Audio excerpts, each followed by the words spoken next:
Hey, Jake, thank you for joining me. Very excited to have you. Thanks, Estevan. It's good Um, to see you, man. yeah, no, I really appreciate being on. Today is a big day. We are recording this on December 5th, which is the launch of your book. I know you have one with you, Jake. Do you want to show everyone really quick? Yeah, I got the book right here. This is the very first copy that I got earlier today. So Wow. here it is. Here's my new book, Broken to Beautiful by Jake Lynch. So yeah, Yeah, and can you show everyone it's a thick boy. You know, what I mean, it like there's a lot of yeah, effort that went into this. yes, it's a And little thick, and I'll tell you, the page count is roughly 650 pages. But my defense to that is that it's an easy read. Okay, so yeah, you don't have to be a super genius or understand Shakespeare in order to read my book. I'm like, no, if you speak, simple English, not clever English, just simple English like me, then you'll get through it pretty fast, actually. yeah. Well, I mean, I guess I'm curious. Do you ever imagine selling that first copy? Like that could be a collector's item one day. You know, if you blow up here, that very Uh, first edition of the first book. I'm thinking, selling the copy. J.R.R. Tolkien, the first version of Lord of the Rings, that Hmm. has to be like worth some big bucks. You know what I mean? Would you ever do that? Would I ever do that? Sell the very first copy? I'm gonna say no. Just Mm, because, like, going through this whole journey and, like, having this copy here right next to me, like, no, this one is special, like, it's here, it was the first yeah. one. So, like and people can just buy another book, you know? So, like, they can buy another book, and I'll still sign it for them or whatever, but, like, no, this was the one who saw the book in my hands. So, I'm gonna say no. Nice. I respect that. You have a better Yeah. soul than I do. That's for sure. Um, so What would you do? Would you I sell the book mean, for I just imagine my $100,000? 100, dude. Like, how about like 100 million? I think you're setting the bar too low. You could be somebody huge How about one day. You 5,000,000? know, You wanna all right, I'll you take sell your 5 million book bucks. for $100,000,000? I still wouldn't do it, no. I'm like, "Nope, no, I'll still be Wow. broke All and right. Well, happy." that's how I know it's gonna blow up, and you're gonna Ah, do well. you flatter me too much. Um, so before we dive into the book, wanted to give you a chance to kind of walk through your faith, walk through your story. That's kind Okay. of the whole point of this podcast. And, so happy to just pass it over to you and we can kind of just start from a high level. Like, how would you describe your faith? Do you belong to any particular religion? What does that look like for you? Yeah, so for full background, I would say is I grew up in South Orange County, which is a predominantly Christian area. And in my family, my parents, on my dad's side of the family, um, they were not Christian. My dad's side of the family does not have a history of being Christian at all, and they still aren't believers actually. And then my mom's side of the family was Catholic and still is Catholic. So my mom grew up in a Catholic household. My dad grew up in a non-believing household, essentially. Like they didn't believe in anything and they still don't. Um, and so my parents came together. My mom stayed in the church. My mom stayed in Christianity, but she didn't stay Hmm. within the Catholic Church. My dad uh, became a Christian shortly after he met my mom, I would say. So like I Mm. didn't see my dad's faith until or my dad's faith didn't like start until I was like a kid basically. And uh so I grew But up in this it. is your biological dad, right? Yeah, this is my Okay. Okay. biological dad. My parents are still together Okay. and they Okay. are great role models in my life. And so to like going back to answer the question is like how would I describe my faith? Like I like Hmm. my faith to me is like a relationship. And you'll hear some Christians say that like it is a relationship, not a religion, care to say. So like when you Hmm. ask me about that question, I'm like, how would I describe my faith? I'm like, it's almost like a oh, this is gonna put me like this might sound a little weird, but like I'm gonna describe it as best as I can. Yeah. Um, it's like imagine you have a boss, okay, at a company that you work at, okay, and you see your boss every single day, okay. Okay. And what like when you think of that, most people would say, I don't like my boss. And I'm like, okay, well, Yeah. just bear with me, man. Okay. I'm not Okay. done speaking. So like, imagine you have a good boss actually, and their Okay. boss says like, oh yeah, I dude, still like, don't like them. No, I'm just kidding. But keep going. Sorry. and so like, imagine that they're a good boss and like, oh, like, hey man, like, yeah, like you need that vacation time. Sure. I'll give you that vacation time. And like, they're very caring and considerate. I know this is a rare example, but like, just Mhm. picture it, people. Okay. Okay. And but then imagine that that boss is your dad. Okay. Oh, okay. And you're like, okay, dad, I work for you. And, Yeah. like, so it can, it's a different type of relationship. But then imagine he's also like, your boss is also your friend as well. Like, they're like, hey, dude, like, let's Mm. go hang out, go get drinks or something, or go play basketball.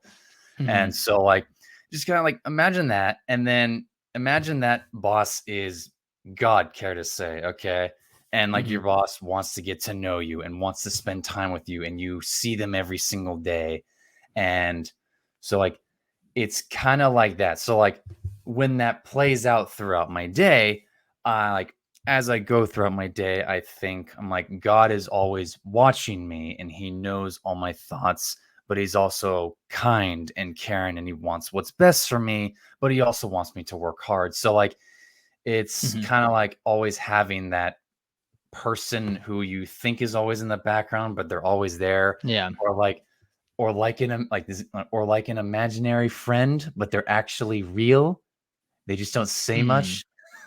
Okay. Okay. I give a very like broad description of that. Yeah. It's very hard. Like, you're asking me to explain God essentially.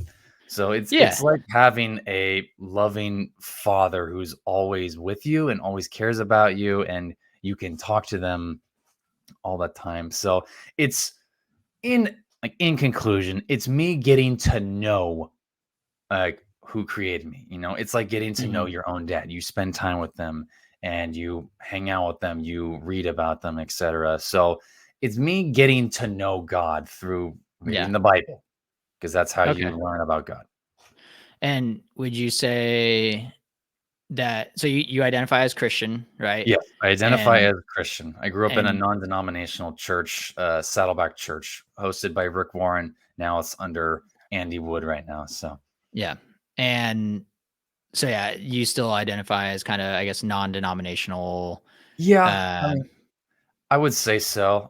yeah, Honestly, I would like non-denominational has kind of become a denomination in itself a little bit recently. So yeah, for like, sure, yeah, I grew up non-denominational, and like what that means is like you go to a church and there's a band that plays and you sing music, sure. and then the pastor will give you a sermon, and then you'll hang out and have lunch afterwards if they provide lunch, depending on the size of the church, which, you know, Mhm. Yeah, yeah. and um, I guess at what point, like going to church, were you like, okay, this is something I believe in? Was it when you were young? Did it happen later in life?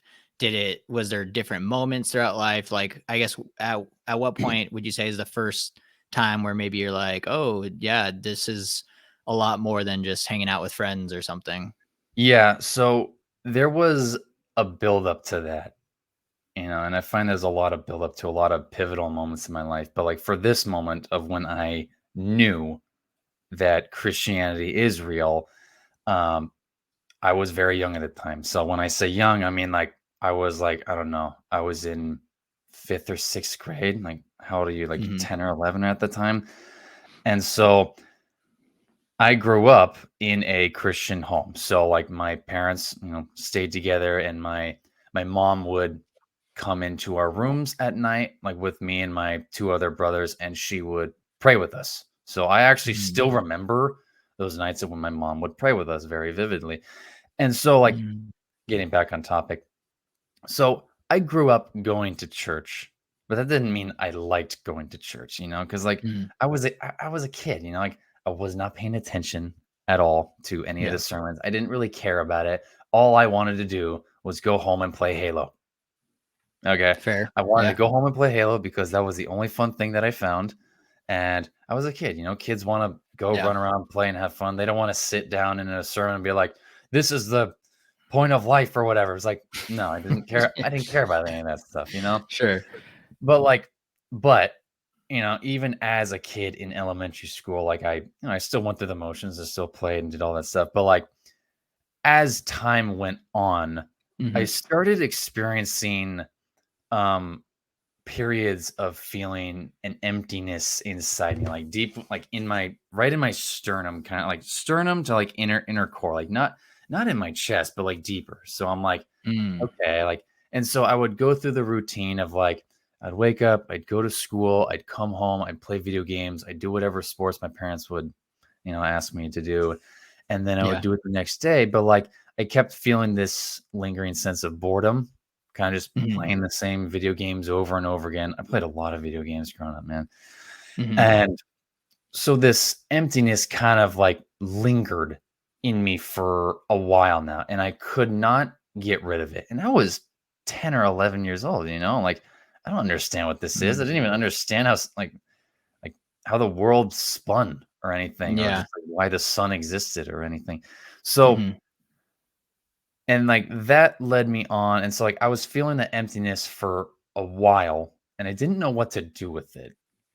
So I kept on as normal. And then time went on, and eventually I started getting this feeling. It was a feeling that I've never had before at the time. And like I didn't know what it was exactly. And taking into account I'm in fifth grade still. And Mhm. so this feeling was urging me to do something that was like just something I've never done before. And I'm like, okay. But this feeling like never went away. It was very Yeah. bothersome, and it was very annoying. Mhm. And like I tried to hold it off for as long as I could, but eventually it wore me down. And I'm like, no, I can't resist this anymore. I just gotta do it just so I can try and get out of my system or whatever. And Mhm. so I then gave in, and I ended up doing something that I regretted. And so, like, I did what the feeling told me to do. Mhm. And the second I did it, the second it was over, I felt this enormous sense of guilt kind of like fall on my chest. Mhm. And Mhm. I'm like, oh, okay, I can't tell anyone about this. I literally cannot tell anyone about this. So I'm like, all right, you vow not to tell anyone about this. So I Mhm. made a vow to not tell anyone about it. And I didn't. Mhm. And take into account my household, my family household, I don't know how like your family is or other families are, but like for me, like our family is actually very open and honest with each other. So like we could tell each other dark Mhm. secrets and everything. But, I did something that I knew was wrong. I didn't know what it was or why it was wrong, but I just felt Yeah. this over encumbering sense of guilt on me. And I Mhm. didn't know why it was wrong. I just did, you know? Mm. And so I kept my mouth shut for maybe a year or something. Okay. And like during that time, you know, I like my family still took me to church. And, because I had that guilt on my chest now, I started paying more attention in church Mm. because I'm like, I can't get rid of this thing, this guilt. And so I started paying attention more in church. And before I didn't really care about church. I just wanted to sleep in on my Sunday. Why are we going to church? And so Yeah. now I was paying attention more in church, and I was listening to Pastor Rick's sermons and how he was talking about Jesus Christ and how he forgave all of our sins. And I'm like, who's Jesus Christ, and why? Like why is that Mhm. important? And so I still lived in a Christian household, so I don't know why, how, or who, but someone gave me a Bible. I still have the Bible. And like, so someone gave me a Bible. And so I don't know why I just started reading the Bible. And so I started reading the Bible. I started in Genesis, so like I Mm. started in the Old Testament. I didn't start in the New Testament like some people do to learn about Jesus. Like, no, I started in Genesis to where it says, in the beginning, God created the heavens and the earth. And that sparked questions inside me. So I went from like guilty to searching a little bit. And Okay. so, like, like I started asking questions of like, okay, like, well, where did we come from? Like this is a book claiming that God made the world. Like I'm like, okay, so like how did the world come into being? And so like I was in school, when you're in school, you're learning about evolution and how the earth is Yeah. millions of years old and all that stuff. Like, and so I started to ask myself legitimate questions like, well, how did we get here? You know? Mhm. And like I learned at the time, it's like you need a mommy and a daddy to get a Sure. baby. Yeah. I love how you just chuckled from that of me trying to give a PG-13 description of how. I think that's like G, not even PG. Yeah, I'm giving a very G, a hard Yeah. G. Okay, I don't know Yeah. who thinks so. Hard G, hard G. Hard G, So, okay? I mean, one thing that I'm wondering though with this journey, Uh, like, do you feel like you were always kind of a thinker? Like, I feel like when I was in 5th grade, I was like thinking about Kit Kat bars and like Hey, playing dude, I was thinking Grand about Theft lunch. Auto or something. So, like, were you always a thinker I like growing up, or do you remember that or? Well, like, I remember, my childhood, like, pretty clearly, I would say, but, like, I don't know, like, to label myself as a thinker, like, I don't know about that because it's not like people told me, "Oh, Mhm, you think too much, Jake," or mhm, anything. Well, maybe they told me that later on in life, but I never, like, got any impressions from that early on in life. I don't know, I never really questioned, like, how I was so young when I came to Christ, but at the same time, I'll still talk to people today, and they'll be like, "Oh, I never thought about that before." And I'm like, "Huh, you're thinking about that now and you're like 26 or you're 45 years old." And I was like 10 years old at the time when I was thinking about it. I don't know. I don't know. So yeah. I'm I not gonna feel tell like, myself. maybe, like, people just get so busy with life that Maybe. we don't stop to think about certain things. Like, there's no need to, you know what I mean? Yeah, At least my friends and family that have kids, I can see how they just get so busy, you don't stop to do anything, like, it just kinda life just happens, and I guess before so. you know it, it's just so fast. Hmm. But okay, so you kind of, it sounds like around 10, 11, 12. These are some big years. I guess what about like, your middle school, high school years? Did you always stay in the faith? Like what did that look like for you? Did you ever have any doubts? Like what did those years look like for you? Yeah, so like continuing on from like when elementary school ended and then middle school started, everything was different. And like, so like, actually, like to continue with what I was like going with earlier. Um, so I had been searching a lot and I started reading the Bible a lot more. And so I started Mhm, asking more questions like, how did the earth come to be earth? And like, well, like, where did the first human come from? Since you need a mom and dad, like, all right, well, my parents came from their parents and their parents came from their parents and et cetera, all the way down. But it's like, okay, well, who was the first? And then you could mhm, also argue, like some people will argue, like, oh, well, then we came from one evolutionary cell. And I'm like, well, where did that cell come from? mhm, So like I was bothered by these questions. And yet, as I was reading the Bible and going to church, I'm like, the Bible kind of answers these questions very descriptively, in essence, like why do we wear clothes? You know? And so I mhm, read the story of Adam and Eve eating the forbidden fruit, and then suddenly they're like, oh shoot, we're naked. And I'm like, is that why we wear clothes? Huh. But then mhm. again, it's like, well, I feel uncomfortable when I'm naked. Sorry, this turned from G to PG. You're good. You can take it whatever direction you want, man. Yeah, yeah.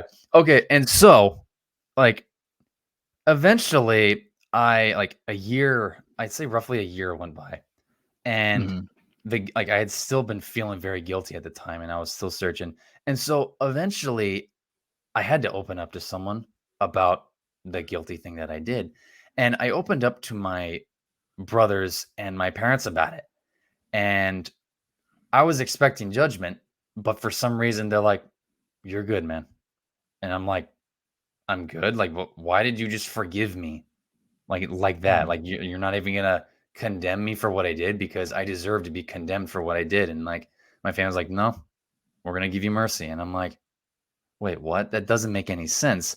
And so that was when and church was starting to make a lot more sense to me. And so eventually, I got to a point where I was mhm, so guilt ridden that I remember like I was alone in a room and like it was dark and like I intentionally like sat down in the darkest corner of the room just because like the guilt was weighing on me. And I eventually got down on my knees and I'm like, okay, Jesus, I'm gonna believe in you.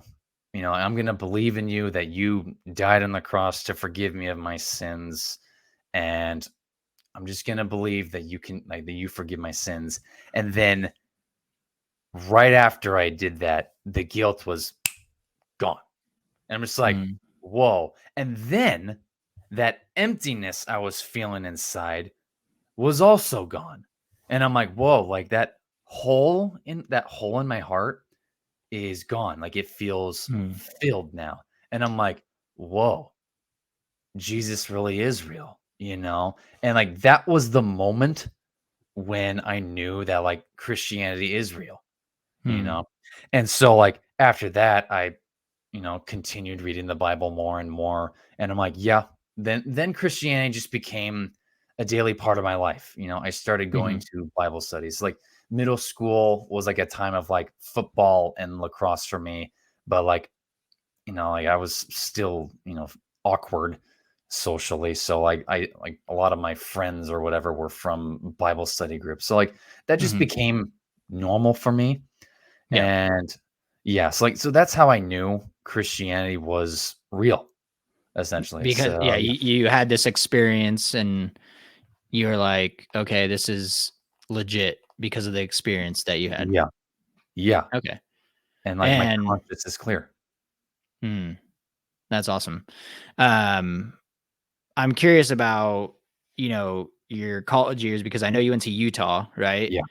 And they're not as Christian out there, right? No. I believe they They'll are. call themselves Christians, but as a Yeah. Christian, I'm gonna say they're not. Okay. And so I believe they are the Church of Latter-day Saints, right? Like Yes. AKA Mormon. But I know they don't like to be called Mormon or Latter. I don't like I to be don't called know. Mormon? I've You hear heard that? a lot of like, I don't know, too many YouTube videos, but That was way too um many YouTube videos, buddy. um I know you like so to I go down the guess rabbit hole. yeah, we all do. Um you I guess I'm curious, why did you end up going to Utah and then let's just start there. Why did you decide to go to Utah? So I gotta give background for why I chose Utah, essentially. High school was not very fun for me. I didn't have a lot of friends in high school, so by the time that I needed to make my choice of where I would go to Mhm, college, I had the choice to either go to Saddleback College. It's not the same as my church. It's a different college, just called Saddleback mhm, College. And which was Saddleback College was, super short, like a short drive away from my high school. So I had the choice to mhm, either go to a local community college and then do 2 years there and transfer to a UCLA or wherever, or I go out of state to a different college. And so I chose Utah because it kind of fit the criteria I was looking for. I didn't want to go to a small school. I was eager to make friends. Essentially, like I needed a fresh start mhm. because I did not have a good time in high school. And I'm like, I need a fresh start. I need to meet people. So I wanted a big school.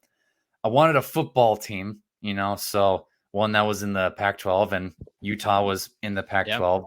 I yeah. wanted a change of seasons because when you live in Southern California, there's practically one season the entire year, which is, sunny every day, which I like it now. But so like Utah has a change of seasons.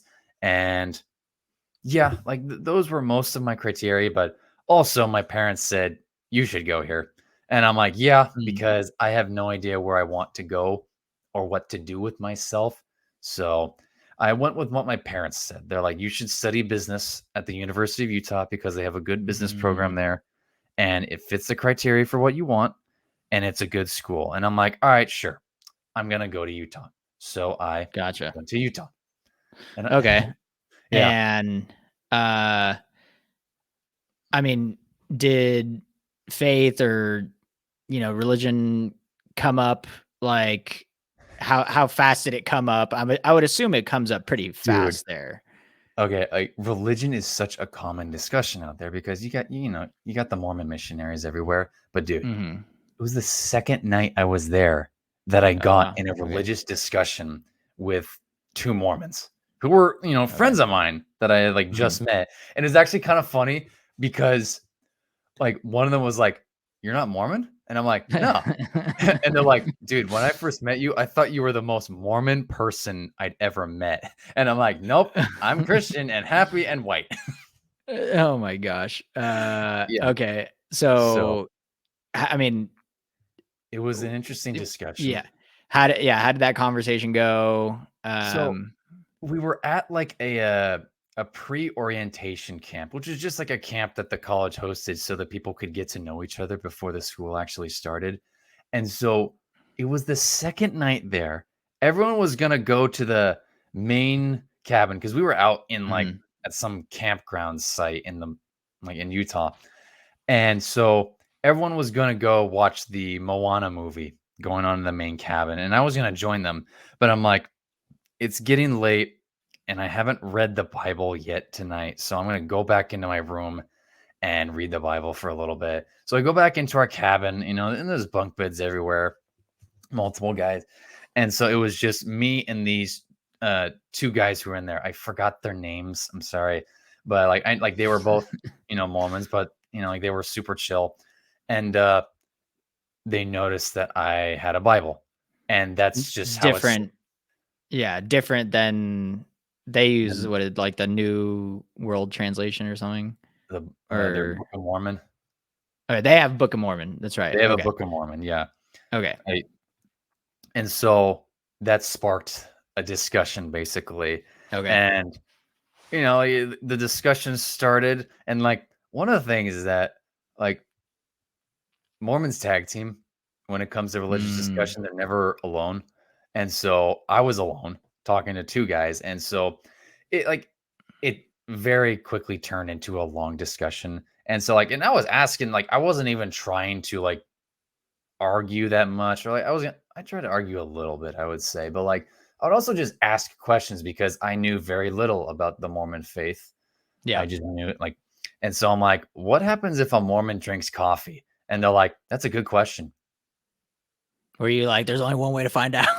I mean, No, like no. they just left me with silence, and I'm like, Uh, that's it. Like if you drink coffee, it's just like what happens? And so like yeah. they like like they tag team, and so like they would go off and say like, "This is what Mormonism has done for me," and then like and that would be 45 minutes long from one guy talking, and then Ooh. right when the guy would stop talking, the other guy would hop in and be like, "And this is what Mormonism did for me," and blah blah blah blah blah, Mm, and I'm just like, "Oh man, like this is like going from like 10 p.m. to midnight, and we're still here," and mm, so like it just went on for a long time, like and it just, like, gradually ended like that, so, like, no one's minds were changed or anything, but they weren't gotcha. really like, they didn't really challenge my faith, like, they were trying to incorporate me, but, like, I didn't feel challenged by them trying to incorporate me because 'cause I'm like, "No, you guys sound just a little different than what I believe." Sure, So, and I guess did it make you doubt at all, no, or no, where like,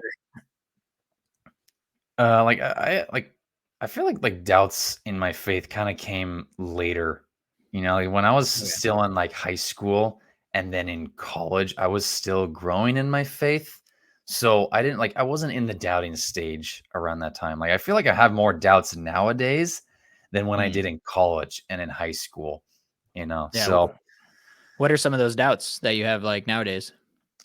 nowadays, like, it gets more, like more intellectual, about about the Bible, care to say is like, well, how do you know that the Bible wasn't forged or made up? Like, how do Mm, you know the Bible is a historical document or not? And I'm like, you know what? Like, after growing up for so long in it, you don't really ask those questions, care to say. You yeah, like when you're a new Christian and you're growing up in the faith, you're on a spiritual high, man. You're like you're not doubting because you're like, I just got my life saved or whatever. I'm on a high, so I'm not doubting. But like as mm, time goes on, when the high kind of dies, you're just like, okay, like is this actually real mm, or not? And so like I would have more questions like, is the Bible historically accurate? Or like, why yeah, did the apostle Paul kind of like change all of a sudden? Or like, well, like, And I'm like, you know what? These are actually some legitimate questions that people are asking. And it's like, okay, well, if you want to answer those, you got to do a little homework. So Yeah. I'll And do have you to do that next. feel, I mean, do you feel like you have every question answered, or is it something that you still work through? Like, is it something that there's certain areas that you'll always have a little bit of doubt and you've kind of come to peace with that? What does that look like today for you? I'd say it kind of feel like it can be like it's a seasonal thing, I would say, but Mhm. it kind of sounds like that last point that you said, like like there are some things that you could always have doubts with, care to say. So like, and I'm gonna say this, there's always going to be a certain level of faith required for anything. Okay. Like Mhm. you read your history textbook and you believe that the Roman Empire existed. I'm like, okay, well, have you ever questioned if the Roman Empire really existed? And so, like, Yeah. there's always going to be some level of faith. Like, can you really know everything about the world? Like, can you tell me exactly what type of food someone, like one person was eating in like 4000 BC on this specific day at this specific time? I'm like, that's a little hard. Okay. Mhm. So, like, in any document and in anything in life, like, you can't really know everything. But you can know to a reasonable degree of certainty. Yeah. Okay, so, like, how do I like, it's like when it comes to questioning the Bible, I'm like, "Dude, it really comes down to, did Jesus die on the cross? Was he resurrected? And was the tomb empty?" Because Mm. if that tomb was empty, then then everything in the Bible is true, but if Christianity is false, then don't listen to a single thing of it. But then when you get down into, like, the nitty-gritty details of, I guess I'm trying to think of an example, like where Paul was shipwrecked, or like where exactly were the 10 Yeah. plagues in Exodus or something. I'm like, dude, you're not gonna know every single detail. Yeah. It's hard. So it requires some faith. Yeah. So you feel like at the end of the day, if Jesus died on the cross, rose from the dead, the tomb is empty, everything else is valid, Yeah. and people who get stuck on the other side, maybe they're getting stuck in the weeds, and the most important thing is Jesus dying on the cross. Yeah. Yeah. That's Okay. essentially how I would say it. Yeah. I think that's kind of, how I kind of feel about it too. You know, I watched some things online about where did morals come from and this and that, and I'm Yeah. like, I get that, but to me, that's kinda, we're going down some crazy rabbit holes that at the end of the day, it is either this guy named Jesus, he either did resurrect from the dead or he didn't. You know what I mean? Yeah. And Yeah. that's kind of what it comes down to. Um, Yeah. so yeah, I mean, it sounds like you've been putting your faith in this thing, this Christianity thing for a while. Mhm. Um, and I know even taking a leap of faith to kind of write this book. I mean, I'm assuming like a faith element in there. Yeah. I know a little bit about your story, but please like fill people in. How did this book come to be? I know you were writing it part time for a little bit. What did it look like? Yeah, so it's kind of interesting because when you ask certain authors about, like, why they wrote their first book, like, some of them will tell you, "Oh, I've always wanted to be a writer. I've always wanted to write a book since I was in 3rd grade or whatever." Mhm. I was not like that. Okay, Mm. like, my story's kind of a unique case because, for full disclosure, I'm sorry, but English was one of my least favorite subjects in high school, Yeah, and I same. was I was bad at it. Like, I liked doing math more because X plus Y equals Z, and I'm like, "Yeah, that makes sense. 2 plus 2 equals 4." English is like, "Do it however way you want it," and I'm like, "Huh? But be sure to add your citations," and I'm like, "I hate the citations." Mhm. So, getting back to that, I was not much of a reader. I still, did some reading growing up, but I wasn't a huge reader.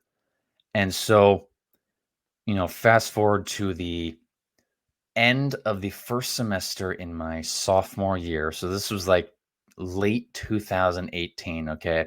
I had just gone through a very, very stressful semester because I was going through two things. I was taking a class called accounting, and I learned that I'm terrible at accounting, like could not understand it for the life of me, no matter how hard I studied. And then Yeah. I also had a crush on a girl for like months on end. And it was like, Mm. it was just melting my brain from like how love struck I was. But the problem was she was dating one of my best friends at the time. So I Oof. could not have a crush on her. And I'm like, I don't want to Wow. have a crush on her, but I do. Mm. So The my forbidden fruit. The forbidden fruit. gosh, she was very good looking though. Um, yeah, so I had gone through a very, very stressful semester, and I kind of had a Holy Spirit moment in the middle, like in the middle of that semester. But I'm not going to go into detail into that. And so what happened was I was kind of nearing the end of this semester, and most of my stresses were kind of behind me, and so I started getting this impression on my mind to write a book about a janitor. Okay. I'm like, oh, what if there was like a janitor or something and he was like a gentleman character and he helped people or whatever? And I'm like, oh, okay. Yeah. I didn't give it much thought. And so I just continued on. But the thought kind of lingered for a while. And I'm like, Mhm. okay. And it was one of those thoughts to where it wasn't it wasn't pressuring me. It was gentle, and I felt like I had a choice in the matter. So I was like, okay, this isn't one of those anxious like thoughts or like temptations or whatever. Like, no, I have a choice in this. And so the impression lasted for like weeks on end, and I'm like, okay, it's still here. And so I'm like, I need to pray about this. I need to talk to God about this. And so I, like I came back home for winter break to start it off. I was feeling very peaceful on a spiritual high. And so I took a quiet time, which was like I get alone. I was alone in my room, totally no sound, no phone, no anything.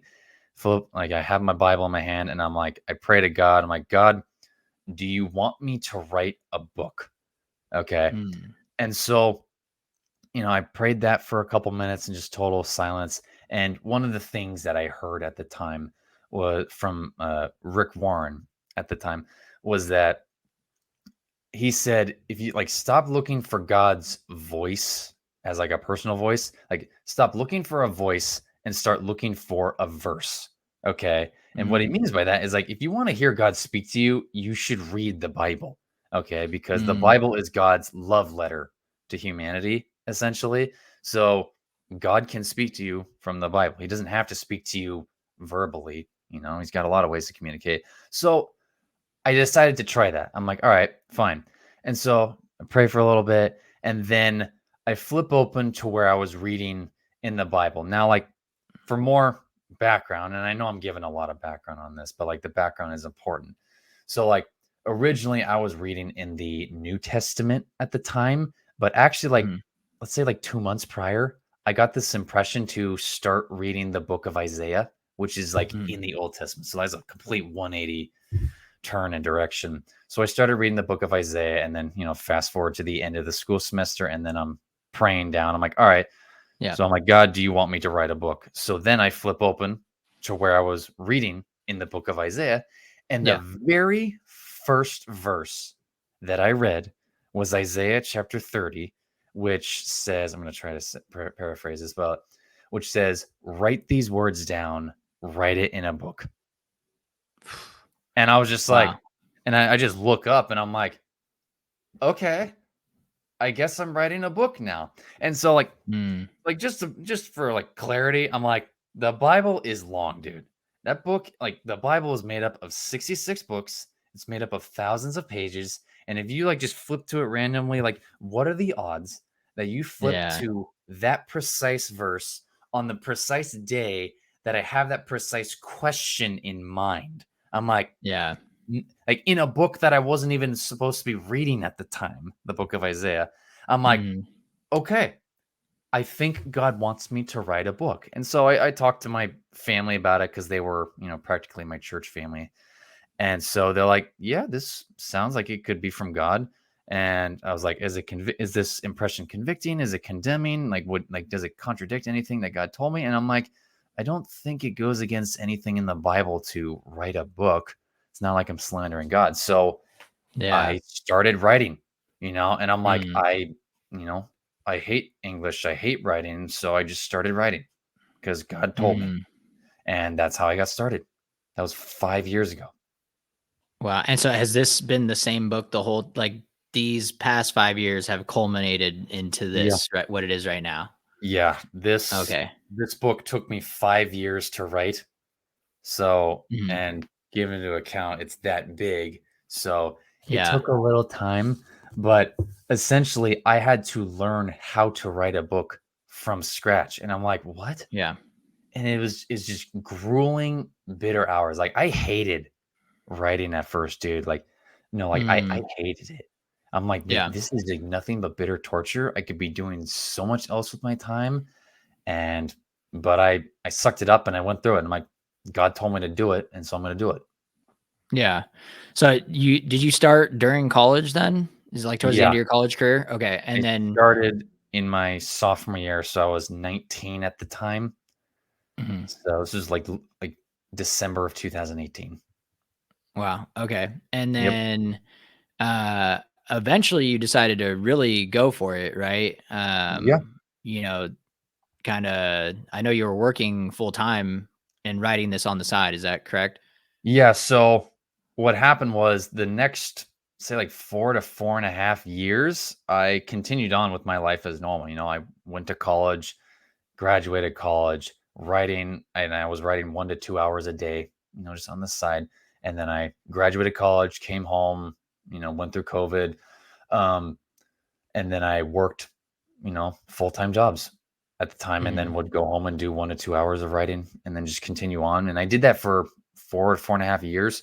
And then, yeah, like fast forward to this year, like May of 2023.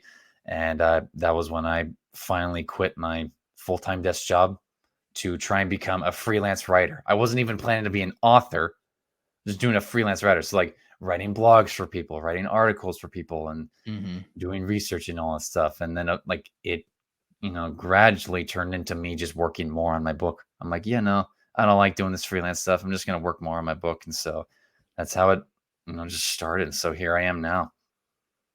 Nice, okay, Yeah. and so, tell us about the book, kinda give us a spark notes without any spoilers, Yeah. yeah, go for it. So this book, it's called Broken to Beautiful. And like on Mhm, the back, it has a good description of it. But it's a story about a high school girl named Crystal. Okay. And she's a girl who struggles with suicide, depression, and finding hope in life. mhm, She's a shy girl and she's a social loner. So she doesn't know how to interact with people in high school. But then again, who does know how to interact with people in high school? And mhm, so she goes through a lot of hard struggles that a lot of people go through. And like the book mhm, targets a lot of like social issues kind of going on with like within high school, but also just within socializing in general and suicide and depression. So it takes you into the mhm, mindset of someone going through that. But then uh Crystal, finds God eventually, and she starts to uh care for others the way that Jesus cared for her. She's like, okay, Jesus commands me to love on others, so I'm going to love on others. And so she starts paying more attention to people around her when no one ever cared for her before. And so she starts to care for other people and uh, help them with their issues. And because she starts doing that, she starts to grow in character, actually. She starts mhm, to improve. She starts to feel more confident in herself and is able to do things that are normally outside her comfort zone. And so, because she starts doing that, people start to notice her more. They're like, hold mhm, on, like, why is this loner girl kind of sticking out? Like, and she's like, also like, she's actually changing in a lot of positive ways. And so yeah, then other people are like, oh, she's changing. I want to change too. And mhm, so they start to change in positive ways. So it's a lot of just like it's a lot of interaction just between regular people in essence, but it's like it's dealing with like how do you grow in Hmm. essence? Like how do you interact with people socially and live in a society where um there's a lot of loneliness going on because like there's a lot of loneliness and suicide these days. It's like now it's just like I hate how normal it is. It's like, yeah, someone like there was a suicide at this school and there was a suicide at this Yeah. school, or like 50% of like girls are perpetually sad these days. And I'm like, that's awful. Mm. So like Yeah. they should read this book because it takes you through the eyes of someone going through that sort of stuff. Yeah. I mean, I'm curious, like, I can't help but wonder, Hmm. did you ever have some of these thoughts? Like, I personally don't know if I could, like, I don't think I've ever really had suicidal thoughts. So it would be probably hard for me to write a book about that. Is Yeah. that something that you went through for a brief moment in time? Like, how did you decide to write about this? Yeah. Um, every author includes elements of themselves in their work, Hmm. whether they realize it or not. Mm. And well, obviously, this book is a lot more direct when it comes to that. So, like, there are some things within the book that are from my own life, but there Hmm. are also some things that are like, no, I made that up in the story. Yeah. But there are some very real elements from my life that are in the book Hmm. as well. So, yeah, and I'm not gonna lie, I have had suicidal thoughts, I had a lot of those in Hmm. college. That was a very Mm. tough time. My first year in college, that was a very dark time for me. So, What yeah. Do you mind me asking, like, what caused some of those? Was it just the transition? I know my first year away from home definitely became a rough one as well. Was it just yeah, the transition away from home? Was it like a lack of community? What do you think was like the cause for that for you? I'd say there were a lot like multiple factors involved for that, but you touched upon kinda a lot of the common ones, I would say, like, I was transitioning from home, so I moved from California to Utah, where I have 0 family Yeah. members, Hmm. and I was alone at a school, and I was 18 at the time. Um, I was not really acquainted with being by myself that much away from my Hmm. parents. And so, but I was also trying to be social. I was like, I don't want to repeat high school. So I would try and be social. I would be active. I would try and invite people to just go do stuff. I would plan out my social events. But like my freshman year, at least the first half of my freshman year, that was the hardest because the transition was really getting to me. Because I'm like, okay, I don't have that many friends. And I kind of hit a little bit like hit up like there was like, big pointers to where I went to a Halloween party and I knew no one there, you know, Mm. and that was very sad. And there were hundreds of people there. Um, so it was a combination of things. It's like, That's like a rager, dude. Hundreds of people, like, and I don't blame you. You walk into a room of like hundreds of people, you're not gonna know everyone. But no, I yeah, get what you're saying. yeah, you get the point. So like being away from home from my loving family, who I'm very close with, like that was hard. And Hmm. then not having friends despite my attempts to be social, that was hard Mm. too. And I had to stay in the state. I couldn't go home that easily my freshman year because I had to gain residency at the time. Oh, And so one of like the biggest pointers that kind of showed how serious my problem of like being alone was I went to a movie during fall break and in college, you get a fall break. Like, 'cause yeah, it's nice. yeah, I'm yeah. like, "All right, it's spring break, fall break, whatever." And but I had to stay in Utah for fall break. I couldn't go home. So I'm like, "Well, what do I do?" And I'm like, "Alright, Mm. hey guys, we gonna do anything?" And then all my friends went home. And I'm like, "Okay." Mm. And Yeah. so I went to go see a movie by myself because I had nothing to do. And I was laughing in the movie, but it was fake laughter. And I'm like, and Mm. the theater was dead empty. There was no one in there. And I'm like, Yeah. that kinda set the tone, and then after that, I just started feeling more and more gloomy in everyday life, and it did not get easier from there. Yeah. That's kinda where I went downhill, and I'm like, "I don't have any real friends here." Mm. Well, I think we need to normalize going to the movie theater by yourself. I have the Regal pass and, not everyone is available. And I know one of my friends, when he hits me up and I'm not available, he'll go by himself. So I mean, Yeah. I feel like people comment below that it's okay to go to the movies Yeah. by yourself. Yeah. No, But I get it. When you're 18, 19 years old, the ideal Friday, Saturday night is not going to the movies by yourself. And right. yeah, I mean, it makes me think of like that, uh, the worst form of punishment that we have for prisoners is solitary confinement. It's Yep. taking them away from their friends. It's putting Yeah. them on timeout essentially for a couple weeks, and even there's people fighting. They feel like solitary confinement is inhumane. I mean, making someone be alone is inhumane. And so yeah, the feeling of loneliness like is brutal, especially if Yeah. you're transitioning into a new town. And I don't think it's exclusive to college. I think it happens in college. People move towns for new jobs, and it Mhm. happens then, and so I definitely like don't think you're alone in that experience. So like what would you say got you out of that? Did you eventually find a good community like in that second semester, or how did you like get out of that?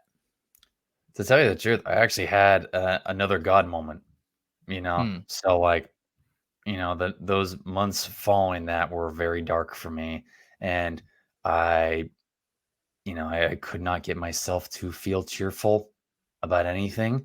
Life Hmm. felt very gray in a lot of areas. Like I went to class and like I just don't care.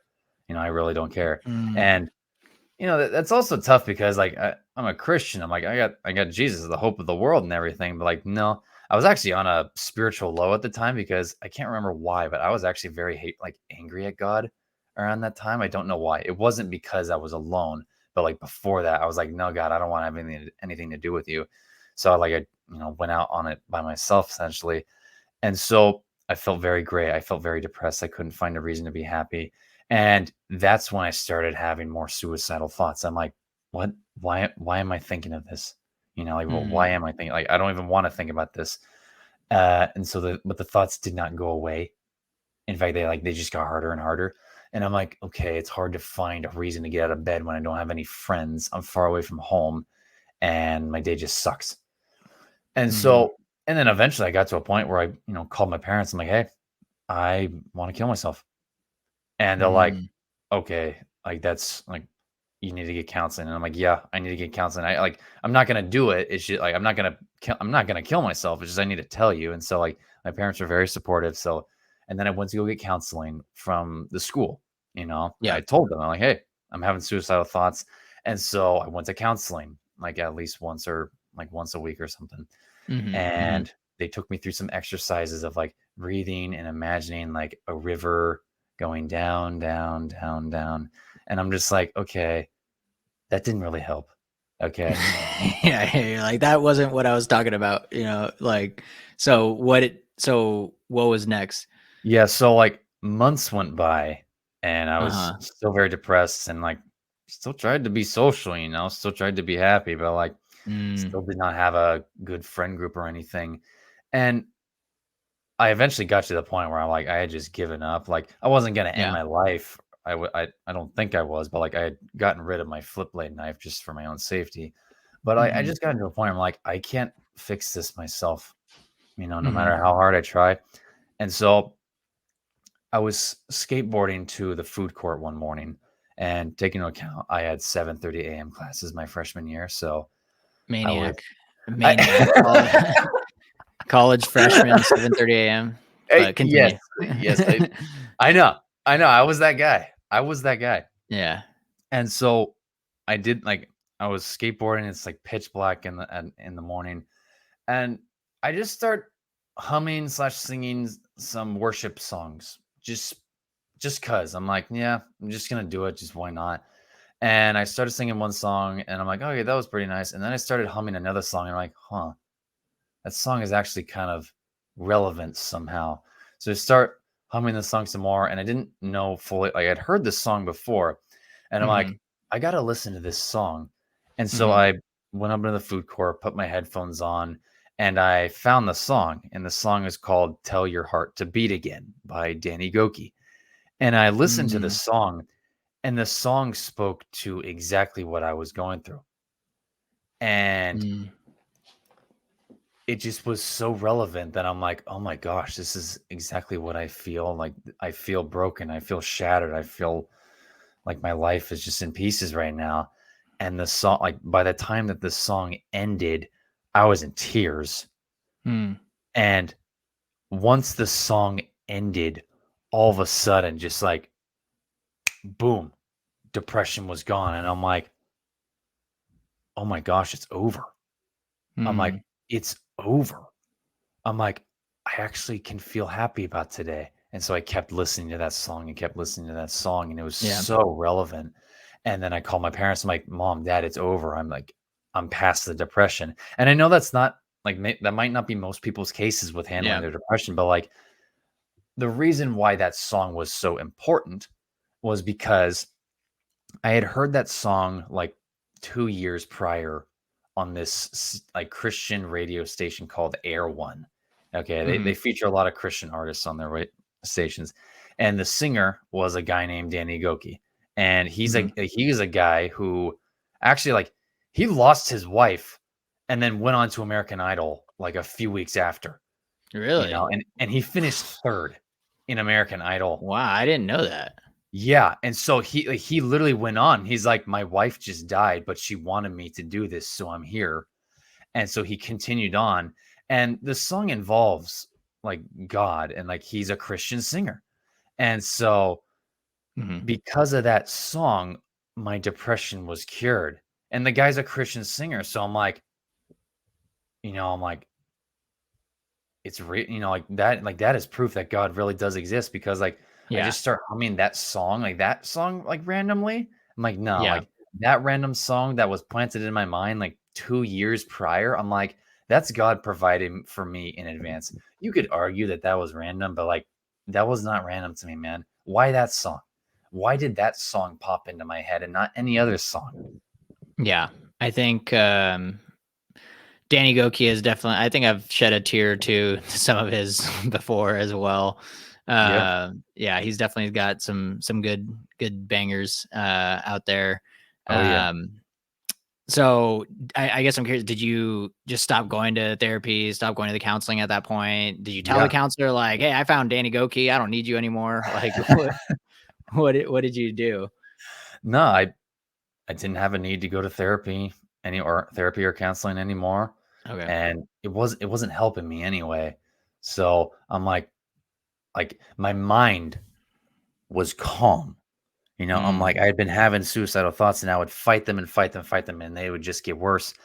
But then, like, right after I started listening to that song, I'm like, it's calm, it's quiet in here. Mm. There's no traffic or anything, and Yeah. I'm like, yeah, no, like, I don't feel it anymore. I don't like this. The thoughts. I'm like, yeah, sure. I could have a suicidal thought every now and then. I'm like, yeah, no, I just brush it off and move on. But like, obviously, I still have some episodes, but like, not as strong as that, man. Like, that was Mhm. rough. Yeah. So I can see that that definitely that period probably played a big factor in the writing the book. Um, Yeah, and it's awesome that you're definitely not wasting any of your life experience, putting that, you know, directly into this story. Um, and, you know, I think that's I think of like Rick Warren, he says like oftentimes your biggest message comes from like your biggest hurt, and so I think hopefully the readers there's an impact here on them yeah. with that. Is there anything else that you think we should know about your book? Why should someone buy your book out of all the books that are available right now? What makes your book so special? What makes my book different is that you can read all the self-help books that you want, like telling you to look within or whatever. But what happens if the self-help books don't work? What happens if the anti-drug medications for depression don't work? And what happens when therapy doesn't work? Like, what do you turn to then, Mm, And so, like, if you want like a real, like, not every problem is physical, not every problem is mental. I believe there's like some spiritual problems within all of us, because we all have a soul, you know? The fact that we have a soul shows that there's spiritual sense in all of us. And so, like, there are some problems that can only be solved spiritually. And God Mm, is a solution to that spiritual problems because yeah. we all feel that gaping hole inside us, you know? We've all Mm, felt it. And so when the depression medications don't work, when the counselors don't work, who do you turn to? I turned to Jesus and he actually healed me. mm, You know, I am an eyewitness. This is my testimony on that. Argue with me, fine. I don't care. This is what happened to me, dude, and I'm still alive. The fact that I'm yeah. still alive is a miracle. So, if you want if you want a story showing someone going through those dark times, but then also finding the joy in it, then you should read that book because the book is very relatable to a lot of people. But the book is also not for everyone. I'm gonna say this now, like the book is not for everyone. Mm, You mentioned earlier that like you've never had like suicidal thoughts or like any issues with that, and that's fine. But like I guess what I'm saying is like the book is not for everyone. It relates to a certain type of person, I would say. mm, So like if you like I don't know, if you were like super popular or if you've never had any problems with loneliness, then I'm like it's probably not for you then. And because like this yeah. book targets dark parts in a lot of people's lives and it's not for everyone. It like if you want a joyride, don't read this, dude. Like, this is not a typical casual, oh, I want to read a book for entertainment. Like, no, this book has a purpose to it and it is entertaining, but there's more of a message to it than just like, Mm, oh, yeah, I want to read a book and be happy. I'm like, yeah, this book is going to make you sad, but then make you feel. mm. Yeah, I mean, I will say I'm not like I've definitely been through depression before, and I'm Yeah. sure multiple times looking back on my life. Mm, And mm. yeah, although I never verbally said, I want to kill myself, there's definitely moments of Yeah. extreme sadness, extreme emptiness, and I think everyone goes through some of those moments Yeah. at different parts of their life, and Yeah. even like you said, even the cool person or whatever, I'm sure they've experienced some of that, Yeah. and so I think everyone can probably get a little bit of something out of this book. Yeah. And I think everyone in my like at least when I look back on my life, most people have had at least a moment of loneliness. And so if that book addresses that, then yeah, I think it's going to be a great book and great read. How many pages is it again? It is 650 pages long. For full disclosure, it was 550 pages when I finished the Word document. But then when my formatter got back to me, she's like, "Yeah, this is gonna be 800 pages if you put it in this size." And I'm like, "Make it, make it the 6 by 9." And she's like, "All right, I can trim it down to 650." And I'm like, "Good. Yeah. No, like, Uh, let's not make it any bigger." Well, and I know you originally had the thought of possibly making this like multiple books, right? Well, like people referenced that to me, but like the more I thought about it, I'm like, no, there's certain parts in here that don't transition well if I split it up into multiple books. Like I could have done that and it could have worked, but I decided to keep it all as one story just for the sake Yeah, of a smoother transition, I would say. that's awesome. Well, Yeah. yeah, for those listening, I mean, you guys heard it here. Jake could have easily put this in multiple books, but decided to give you Mhm. one amazing book. So, Jake, I'm sure the readers will appreciate it. We will put the link to purchase in the description. And yeah, Jake, before we hop off here, anything else that you want people to know about you, know about your book? Give you some closing words here. If you're anyone who is struggling with finding hope or you're struggling with depression, you feel, broken and lost, then I really do recommend that you should read my book or read the Bible. The Bible is a better source of hope. But like you should read this book if you're looking for trying to find hope or give the book to someone who you know is hurting. So if you know someone who's hurting or you yourself are hurting, then give it a read. What do you got left to lose? Lose, 30 minutes of time on your Tuesday. Nice. So Yeah, I yeah. respect that. And looking forward to having you on again, Thanks, man. in the future. And this was fun. And I This was a appreciate lot you of being fun. here. Yeah. Thanks for having me, Estevan. This was so much fun, man. All right. I'll see you next time. See you later, man. See ya.